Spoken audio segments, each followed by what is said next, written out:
In this Pokemon animation, Hannah decides to become a letter delivery girl, mainly because when she was little, the local Dragonite mailman was simply amazing. She felt pure admiration for him. But the job was more boring than she imagined. I mean, she wasn't doing anything yet, right? Her job was just sorting the letters that arrived there. What she really wanted was to go out and deliver them. Realizing that one of the letters had no sender or recipient, Hannah saw the perfect opportunity to get out of there, wander around, and at least find the person who wrote it to gather the correct information.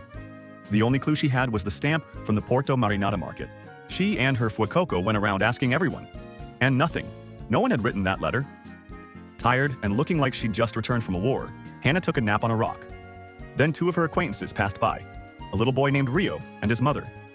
And guess what? He was the one who had written the letter. It was for her father's birthday, as he was away from home working as a research leader in the Kanto region. Okay, so it's a long way from Paldea to Kanto, but that's okay. The letter would arrive in about a week. There was just one problem. Her father's birthday was on that day. That made things complicated, right? But for some reason, Hannah knew better than anyone what was at stake. At that moment, Dragonite, which had already been keeping an eye on her, appeared. In desperation, Hannah asked him to take the letter to Kanto, since Dragonite is the fastest flying Pokemon of all, capable of traveling around the world in just 16 hours. And with that sweet face, of course, he agreed.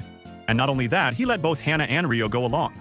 Now imagine crossing the ocean on the back of the fastest flying Pokemon in the world, and even being lucky enough to see a Kyogre. And Dragonite was so fast that, flying toward the sun, they would return on the same time zone. During the trip, they passed through Galar, Sinnoh, Kalos, and Hoenn.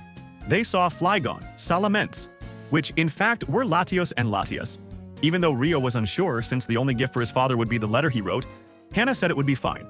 After all, for her, a letter is a wonderful gift. And then, finally, they arrived in Kanto, the first region of all. Right at the birthday party, the big surprise happened. One surprise after another. In the end, that reunion between the boy and his father brought something even stronger to Hannah. Seeing the emotion in Rio's eyes, she remembered her own childhood, how she also dreamed of receiving and sending letters, and how each message carried feelings that time could not erase. At that moment, Hannah understood that letters were not just pieces of paper. They were memories, bonds, and memories that spanned distances. And it was there that she knew she wanted to follow this path forever, bringing stories, emotions, and connections from one person to another.